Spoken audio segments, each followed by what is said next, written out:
Hello दोस्तों, स्वागत है आपका हमारे YouTube channel learn to lead code में। आज हम सॉल्व करेंगे अपना प्रॉब्लम नंबर 1980। तो प्रॉब्लम स्टेटमेंट हमारा कुछ इस प्रकार से है कि given an array of string nums containing n unique binary string each of length n. यानी कि हमें एक नम्स नाम की एक एरे दी हुई गई होगी, ठीक है, जो कि एन स्ट्रिंग्स कंटेन करेगी, एन यूनिक स्ट्रिंग्स कंटेन करेगी। यानी कि नम्स का जो साइज होगा वो एन होगा, और उस जो नम्स के अंदर जो स्ट्रिंग्स पड़ी होंगी, यानी नम्स ऑफ आई के जो साइज होगा वो भी एन होगा हमारा, ठीक है। नम्स का भी साइज एन और nums of i dot size भी हमारा एन, ठीक है। Return a binary string of length n that does not appear in nums. यानी हमें एक ऐसी बाइनरी स्ट्रिंग को रिटर्न करना है जो कि इस एरे के अंदर प्रेजेंट ना हो, ठीक है। If there are multiple answers you may return any of them. अगर मल्टीपल आंसर्स हैं तो हम कोई भी एक रिप्रेजेंट कर सकते हैं। एग्जांपल देखते हैं। इनपुट में नम्स 0 1 और 1 0 है, ठीक है। तो हमें पता है कि इसका नम्स का जो साइज है वो 2 है, और इसके अंदर जो उनकी लेंथ है वो भी 2 है, ठीक है। तो अब हमें ये पहले पता करना होगा कि 2 बिट की लेंथ के कितने कॉम्बिनेशंस हो सकते हैं किसी बाइनरी स्ट्रिंग के। दो अगर 2 लेंथ है किसी बाइनरी स्ट्रिंग की, तो उसमें कितने बाइनरी कॉम्बिनेशंस बन सकते हैं 2 लेंथ के लिए। तो 0 0 0 1 1 0 और 1 1, ठीक है। यही वैलिड कॉम्बिनेशंस है। तो इसमें अगर हम ये चेक करें कि 0 1 और 1 0 अगर प्रेजेंट है, 0 1 1 0 प्रेजेंट है, तो या तो ये हम रिटर्न करें या तो ये रिटर्न करें, दोनों हमारे वैलिड आंसर्स होंगे, ठीक है। यहाँ पे आप देख भी सकते हैं 1 1 does not appear in nums, तो ये भी हमारा एक वैलिड आंसर है। 0 0 वुड ऑल्सो बी करेक्ट, ठीक है। और इसी प्रकार से अगर हम एग्जांपल नंबर 2 में देखें, तो यहाँ हमारा 0 0 और 0 1 प्रेजेंट है, 0 0 प्रेजेंट है और 0 1 प्रेजेंट है। तो इस केस के लिए हमारा 0 1 और 1 1 दोनों ही आउटपुट हमारे वैलिड होंगे। तो 1 1 और 1 0, 0 1 प्रेजेंट है तो 1 0, ठीक है। और एग्जांपल नंबर अगर 3 की बात करें हम लोग यहाँ पे, तो एग्जांपल नंबर 3 के लिए हम लोग देख लेते हैं एक बार। तो यहाँ पे हमारा दिया गया है 0 0 1 0 1 1, ठीक है, और 1 1 1 1 1, ठीक है। ये तीन स्ट्रिंग्स दी गई हैं हमारे नम्स के अंदर, ठीक है। तो अब हम लोगों को सबसे पहले ये पता कर लें कि 3 बिट के लिए क्या-क्या वैलिड कॉम्बिनेशंस हो सकते हैं किसी बाइनरी स्ट्रिंग के लिए, ठीक है। तो सबसे पहली चीज़ हम लोग ये देखते हैं कि 3 बिट का हमारा नंबर है, तो फिर 0 0 0 एक वैलिड स्ट्रिंग है, बनेगी हमारी। 0 0 1 एक वैलिड स्ट्रिंग बनेगी। 0 1 0 बनेगी। 0 1 1 बनेगी। 1 0 0 बनेगी। 1 0 1 बनेगी। 1 1 0 बनेगी। 1 1 1 बनेगी, ठीक है। ये 8 वैलिड कॉम्बिनेशंस हमारे बनेंगे। मगर अगर हम लोग अब इसमें बात करें तो 0 0 1 हमारा प्रेजेंट है। 0 0 1 हमारा प्रेजेंट है। 0 1 1 हमारा प्रेजेंट है। तो 0 1 1 हमारा प्रेजेंट है और 1 1 1 हमारा प्रेजेंट है। तो ये 3 हमारे प्रेजेंट है। बाकी इनको छोड़ के बाकी कोई भी अगर स्ट्रिंग को हम लोग आउटपुट में रिटर्न करेंगे वो हमारी वैलिड आउटपुट होगी, ठीक है। तो अब हम लोग चलते हैं अपनी पहली बेसिक अप्रोच की तरफ, जो सबके दिमाग में आनी चाहिए। वो ये है कि हम लोग अगर हमें पता है कि हमें एन लेंथ की एक स्ट्रिंग को रिटर्न करना है, तो हम सारी बाइनरी स्ट्रिंग्स जो वैलिड होंगी एन लेंथ के लिए, ठीक है, वो सारी बाइनरी स्ट्रिंग्स अगर हम लोग जनरेट कर लें, अगर हमारा एन इज इक्वल टू 2 है, तो हमारे लिए पता है कि हमें 2 ही वैलिड कॉम्बिनेशंस मिलने वाले हैं। यानी 2 ही बाइनरी के लिए 2 ही वैलिड वैलिड डिजिट्स हैं, जो कि है 0 और 1। तो इनके लिए वैलिड कॉम्बिनेशंस अगर हम लोग ढूँढेंगे, तो सारे अगर जनरेट करने हैं, रिकर्जन का यूज़ करेंगे हम लोग, तो यहाँ पे 0 मिलेगा हमें, यहाँ पे 1 मिलेगा, यहाँ पे हम लोगों को मिलेगा 0 0, यहाँ पे मिलेगा हमें 0 1, यहाँ पे हमें अगर देखना हो तो यहाँ पे 1 0 मिलेगा, और यहाँ पे 1 1 मिलेगा। ये हमारे कुछ वैलिड कॉम्बिनेशंस आ गए हैं निकल करके कि 2 बिट के लिए हमारे क्या-क्या वैलिड कॉम्बिनेशंस बनेंगे। सारी स्ट्रिंग्स को हमने जनरेट कर लिया है। अब अगर हम एग्जांपल नंबर 1 को देखें, ये सारी वैलिड स्ट्रिंग्स जनरेट करने के बाद में अगर एग्जांपल नंबर 1 की बात करें तो 0 1 और 1 0 हमारा दिया गया हुआ है। तो अब हम लोग अगर इस ये वाला ये स्ट्रिंग अगर चेक करें कि इसके अंदर प्रेजेंट है कि नहीं, तो पहली स्ट्रिंग हमें प्रेजेंट नहीं मिलेगी यहाँ पे। तो इसको हम लोग आउटपुट में इसको हम लोग रिटर्न कर देंगे, आउटपुट में रिटर्न कर देंगे, ठीक है। तो इसके लिए हम लोग क्या करने वाले हैं, इसके लिए हम लोग पहले सारी वैलिड स्ट्रिंग्स को जनरेट करेंगे। एन साइज के लिए valid strings of n size की वैलिड स्ट्रिंग्स को जनरेट करेंगे, ठीक है। और जो भी हमारे नम्स दिए गए हैं, नम्स एरे के अंदर जो भी स्ट्रिंग्स दी गई हैं, उनको एक मैप में या सेट में स्टोर करवा लेंगे, ठीक है। इनको एक मैप या सेट में स्टोर करवा लेंगे, फिर इनको वैलिडेट कर लेंगे कि जो हमने स्ट्रिंग्स जनरेट करी हैं, वो मैप में प्रेजेंट है कि नहीं है, ठीक है। अगर नहीं प्रेजेंट है तो वही हमारा आउटपुट में रिटर्न हो जाएगा, ठीक है। तो चलते हैं अपनी कोडिंग स्क्रीन की तरफ। बहुत ही सिंपल सा अप्रोच रहने वाला है और बहुत ही जल्दी इसको हम लोग कोड करके देख लेते हैं। तो फाइंड यूनिक बाइनरी स्ट्रिंग्स, तो यहाँ पे चलते हैं। पहली चीज हम लोग देखते हैं कि हम लोगों ने बोला था कि हमें एक आंसर एरे बनानी पड़ेगी। वेक्टर स्ट्रिंग आंसर, जहाँ पे हम अपनी सारी वैलिड स्ट्रिंग्स को जनरेट करके रखेंगे, और एक हमें इंट एन किस साइज़ की हमें स्ट्रिंग्स जनरेट करनी है, उसके लिए हमें एक एन वेरिएबल की ज़रूरत पड़ेगी। यहाँ पे एन को स्टोर करवा लेते हैं, n is equal to nums dot size, ठीक है। और अब हमें बस एक सिंपल सा फंक्शन लिखना है जो कि सारी वैलिड स्ट्रिंग्स को जनरेट करेगा, वॉइड सॉल्व स्ट्रिंग str, ठीक है। इफ अगर स्ट्रिंग की जो हमारी लेंथ है, लेन GTH लेंथ है, वो बराबर हो जाए एन के, तो उस केस में हमें क्या करना होगा, आंसर में डॉट पुश बैक, हमें एन को उसमें str को उसमें डालना होगा, ठीक है। और यहीं से हमें रिटर्न कर जाना है। अगर ऐसा केस नहीं बनता है तो हमारे पास दो ब्रांचिंग होंगी। पहली ब्रांचिंग किस लिए, str प्लस 0 के लिए, ठीक है। और दूसरी ब्रांचिंग str प्लस 1 के लिए, ठीक है। तो ये हमारा सारी valid binary string of length n generate करके दे देगा ये फंक्शन। तो हमें क्या करना होगा, अब मैंने बताया था आपको कि एक अनऑर्डर्ड सेट या मैप बना लेंगे हम लोग। मैं सेट बना लेता हूँ यहाँ पे, जहाँ पे हम सारी स्ट्रिंग्स को रखेंगे st करके, सारी स्ट्रिंग्स को हम लोग स्टोर करवा लेते हैं for string s in nums st dot insert, हम लोग इंसर्ट कर लेंगे इसको, ठीक है। अब इसके बाद हमें क्या करना था, हमें जो भी आंसर में जो भी चीज़ें स्टोर करवाई हैं उसको वन बाय वन चेक करना है कि वो st में हमारे सेट के अंदर प्रेजेंट है कि नहीं। तो for s string s in answer if st dot find s is equal to st dot end. इस केस में क्या होगा, अगर हमारा नंबर नहीं, अगर हमारा स्ट्रिंग उसके अंदर नहीं मिली है तो वही हमारा आउटपुट होगा, तो इसी को हम लोग रिटर्न कर देंगे यहाँ से। और यहाँ पे हम लोग क्या करेंगे, कुछ भी रिटर्न कर दीजिए, कोई फर्क नहीं पड़ता है, क्योंकि यहाँ पे ही यहीं से हम लोगों का जो भी कोड है वो टर्मिनेट हो जाएगा। तो इसको एक बार चला के देखो, तो ये आंसर गलत आ रहा है, क्यों क्यों एम्प्टी आ रही है, इस वजह से क्योंकि हम लोगों ने यहाँ पे फंक्शन को कॉल ही नहीं किया है। सॉल्व और एक एम्प्टी स्ट्रिंग डाल देंगे तो ये फंक्शन हमारा कॉल हो जाएगा। अब ये फंक्शन हमारा चलना चाहिए। तो ये हमारा केस चल गया है, और इसको हम लोग सबमिट करके देख लेते हैं एक बार। बहुत बढ़िया। अब हम लोग चलते हैं अपनी दूसरी अप्रोच की तरफ, जहाँ पे हम लोग बात करेंगे, जैसे कि हमें पता है कि अगर हमें एन बिट का नंबर है हमारे पास, ठीक है। इस एन बिट के नंबर से एन बिट में हम कौन सा मैक्सिमम नंबर को हम लोग रिप्रेजेंट कर सकते हैं, इस एन बिट के लिए एन बिट में कौन सा मैक्सिमम नंबर रिप्रेजेंट कर सकते हैं। जैसे मान लीजिए अगर हमारे पास 3 बिट का नंबर है, तो मैक्सिमम नंबर क्या रिप्रेजेंट कर पाएंगे हम लोग 3 बिट के अंदर, ये देख लेते हैं। तो मिनिमम नंबर तो हमें सबको पता है कि 000, और मैक्सिमम नंबर 111, यानी कि 3 बिट के अंदर ये हमारा होगा 0, और ये वाला होगा 7, 4 5 6 7, ठीक है। तो 3 बिट के अंदर हमें ये, ऐसे ही 4 बिट के अंदर अगर हमें जानना हो तो मिनिमम 0 और मैक्सिमम 15, 15 कैसे, 1111, ठीक है। ये रिप्रेजेंटेशन रहेगा 4 बिट के लिए। तो इसका एक जनरल फॉर्मूला हम लोग देख लेते हैं, 2 to the power n - 1, ठीक है। कितना भी बड़ा बिट हो, जैसे मान लो 2 बिट के लिए हम लोग मैक्सिमम नंबर कौन सा रिप्रेजेंट कर सकते हैं, 2 to the power 2 - 1, 2 to the power 2 4 - 1 = 3। तो 2 बिट के लिए मैक्सिमम मैक्सिमम जो हम लोग नंबर रिप्रेजेंट कर सकते हैं वो 3 है।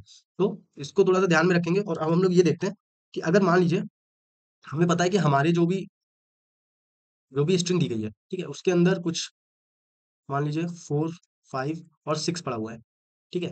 ये 3 बिट का नंबर है, तो 3 बिट रिप्रेजेंटेशन में हम लोग मैक्सिमम 7 तक स्टोर करवा सकते हैं, ठीक है। मैक्सिमम 7 तक हम लोग स्टोर करवा पाएंगे। तो हम लोगों को पता है कि 4 5 6 इसमें पड़ा हुआ है, ठीक है। तो अब हम लोगों को कौन सी रेंज चेक करनी चाहिए कि हमें पता चल जाए कि इस रेंज से इस रेंज तक के ही नंबर इसमें होंगे या फिर नहीं होंगे, ठीक है। तो 0 से लेकर के 2 to the power n - 1 तक की रेंज के ही नंबर इसमें होने चाहिए। इसके बाहर नंबर नहीं जाएंगे, तो हमने एक कांस्टेंट लगा दिया कि हमें इतने ही एलिमेंट्स को सर्च करना है इसके अंदर। तो हम लोग क्या करेंगे, जो भी हमारी स्ट्रिंग दी गई है, ठीक है, मान लो 0 0 1 दिया गया है, या 0 1 1 दिया गया हुआ है, ठीक है, और 1 1 1 दिया गया हुआ है, ठीक है। मान लो ये स्ट्रिंग हमें नम्स के अंदर दी गई है। तो अब हमें पता है कि इसका ये रिप्रेजेंटेशन है 1 का, ये रिप्रेजेंटेशन है 3 का, और ये रिप्रेजेंटेशन है 7 का, ठीक है। तो हमें बस क्या सर्च करना है अब, इसको हम लोगों ने तो निकाल लिया कि ये रिप्रेजेंटेशन किसका किसका है, इसको एक सेट में हम लोग डाल लेंगे, 1 3 और 7, ठीक है। अब हमें बस ये चेक करना है कि 0 से लेकर के 2 to the power 3 - 1, यानी कि 7 तक के कौन से एलिमेंट्स इसमें प्रेजेंट नहीं है। जो पहला एलिमेंट हमें मिल जाएगा कि जीरो, जैसे इस केस में जीरो, या मान लो जीरो होता, तो जीरो को चेक करते, जीरो हमारा प्रेजेंट है, ठीक है, जीरो को हम लोग चेक करते हैं, जीरो हमारा प्रेजेंट है, ठीक है, फिर वन को हम लोग चेक करते हैं, वन हमारा नहीं प्रेजेंट है, तो इसी को हम लोग क्या करते हैं, वन को ही हम लोग बाइनरी स्ट्रिंग जनरेट करते हैं थ्री लेंथ की, यानी जीरो जीरो वन, और इसको हम लोग आउटपुट में रिटर्न कर देते हैं, ठीक है। काफी सिंपल अप्रोच है, इसको हम लोग कोड करके एक बार जल्दी से देखते हैं, फिर हम लोग चलते हैं अपनी अगली अप्रोच की तरफ। तो इसको हम लोग कोड करके थोड़ा देखते हैं।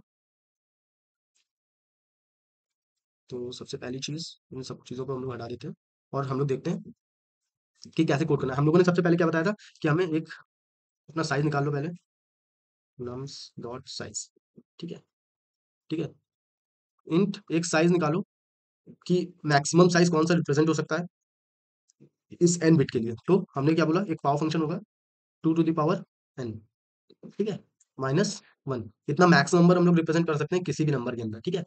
तो अब इसको हम लोग जल्दी से देख लेते हैं, ये जो भी नंबर है हमें, जो भी नंबर हमें दिया गया है, इसको हम लोग एक सेट के अंदर, और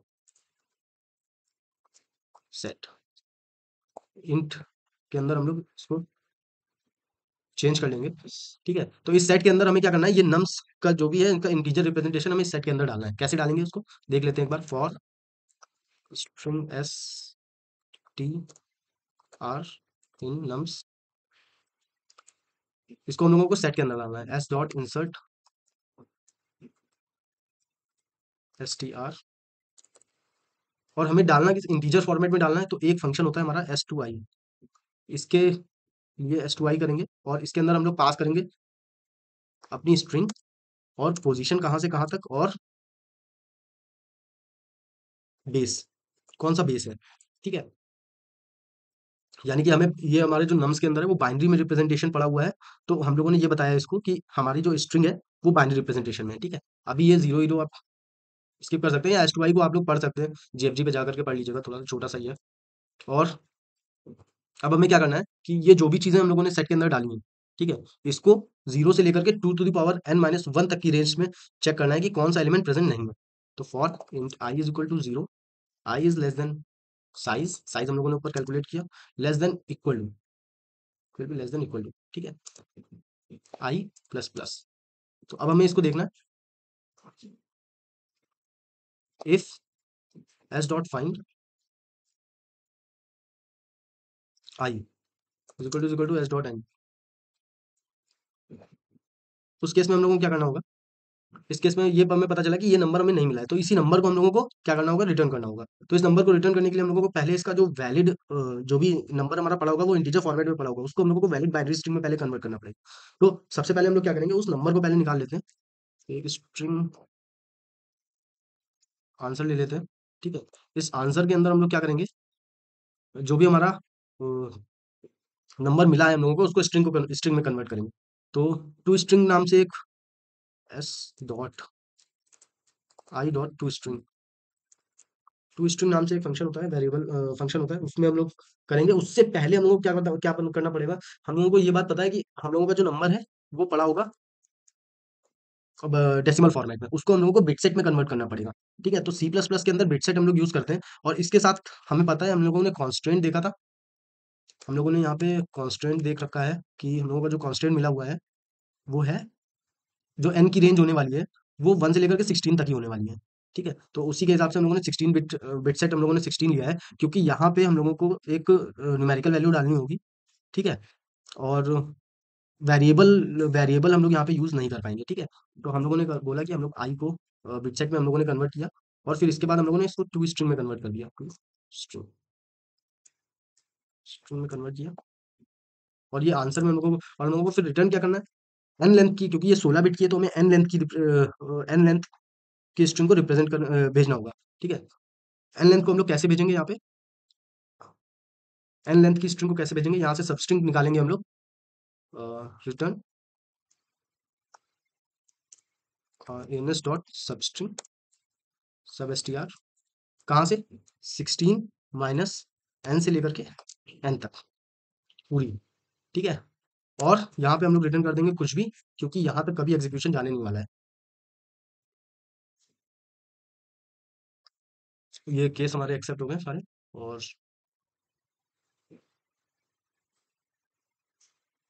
अब हम लोग अपनी आखिरी अप्रोच की तरफ चलते हैं, इसको थोड़ा सा हम लोग इम्प्रोवाइज कर सकते हैं, यहाँ पे हम लोग साइज को वहां तक ना ले जाकर के एन तक ले जाएंगे, तब भी हमारा ये सॉल्यूशन चलना चाहिए, सबमिट हो जाना चाहिए। वो इस वजह से, इसको मैं एक चीज आप लोगों को बताता हूँ, सबमिट हो गया।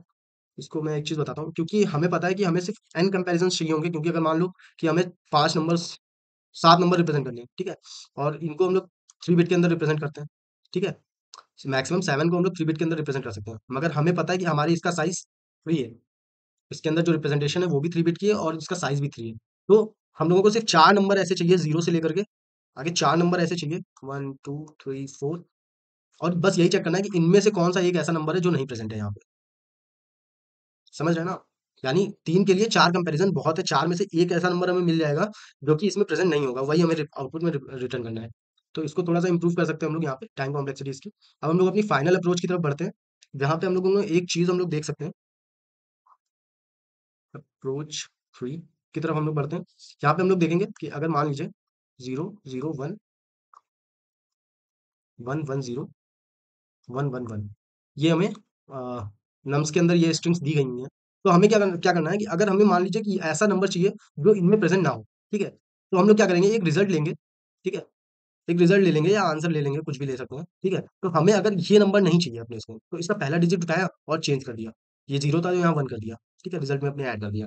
तो अब ये पक्का हो गया कि ये वाला जो नंबर है, ये इसके बराबर कभी हो ही नहीं सकता, क्योंकि इसकी बिट और यहाँ की बिट एकदम चेंज है, ठीक है। ऐसे ही हम लोग आगे चलेंगे, अब इसकी दूसरी बिट उठाएंगे, ठीक है, ये 1 है तो यहाँ 0 कर देंगे। अब ये गारंटी है कि ये वाला बिट, ये वाला नंबर और ये वाला नंबर कभी सेम नहीं हो सकता, ठीक है। उसी उसी तरीके से ये वाला उठाएंगे, इसकी लास्ट बिट उठाएंगे, और यहाँ पे 1 है तो इसको भी 0 कर देंगे, ठीक है। तो अब हम लोग ये देख सकते हैं कि ये 1 0 0 इस नम्स एरे में कहीं भी प्रेजेंट नहीं है, ठीक है। ये सिंपल सी एकदम अप्रोच है, थोड़ा सा दिमाग लगाते तो ये चीज हम लोग पहले भी समझ सकते थे कि इस तरीके से इसको आसानी से सॉल्व किया जा सकता है, ठीक है। एक और एग्जांपल लेते हैं ताकि और इजीली आप लोगों को समझ में आए। एक 0 1 और 1 0, मान लीजिए ये दो स्ट्रिंग्स है हमारी। हम लोगों ने बोला रिजल्ट के अंदर हम लोगों को क्या स्टोर करना है, इसका अपोजिट स्टोर करवाएंगे। ये ith है हमारा एलिमेंट, ith पोजीशन को हम लोग का रिवर्स हम लोग यहाँ पे स्टोर करवाएंगे। तो यहाँ पे 0 है तो यहाँ पे 1 स्टोर करवाएंगे। इसके बाद आगे चलेंगे, यहाँ पे 0 है, यहाँ पे 1 स्टोर करवाएंगे, तो 1 1 हमारा आउटपुट में जाएगा, जो कि एक वैलिड आउटपुट होगा। अब इसको जल्दी से हम लोग कोड करके एक बार देख लेते हैं फटाक से। ये भी काफी इजी अप्रोच होने वाली है, इसको जल्दी से फटाफट से कोड करके देख लेते हैं। तो हमने क्या बोला कि एक रिजल्ट बनाओ, पहले साइज निकाल लेते हैं, नम्स डॉट साइज करके, और फिर हम लोग एक स्ट्रिंग बना लेते हैं रिजल्ट नाम से। रिजल्ट नाम से एक स्ट्रिंग बनाई हमने, एम्प्टी। और अब हमें क्या करना है, for int i is equal to 0, i less than n, i plus plus, ठीक है। अब हम लोग को क्या करना है, बस रिजल्ट में if nums of i of i is equal to अगर 0 है, उस केस में हमें क्या रिजल्ट में अपडेट करना होगा, result plus is equal to 1, ठीक है। बाकी केस में बाकी केस में result plus is equal to 0, ठीक है, और यहाँ पे हमको रिटर्न कर देना होगा रिजल्ट।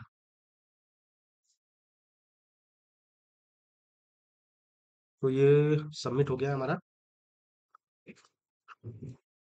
तो हम लोगों ने ये अपना क्वेश्चन कंप्लीट कर लिया है अब। तो होपफुली आप लोगों को ये वीडियो पसंद आई होगी, और सारे कोड्स वगैरह मैं आप लोगों को डिस्क्रिप्शन में लिंक प्रोवाइड कर दूंगा, आप लोग वहां से जाकर के देख सकते हैं। तो यहाँ तक बने रहने के लिए thank you. Keep learning and happy coding.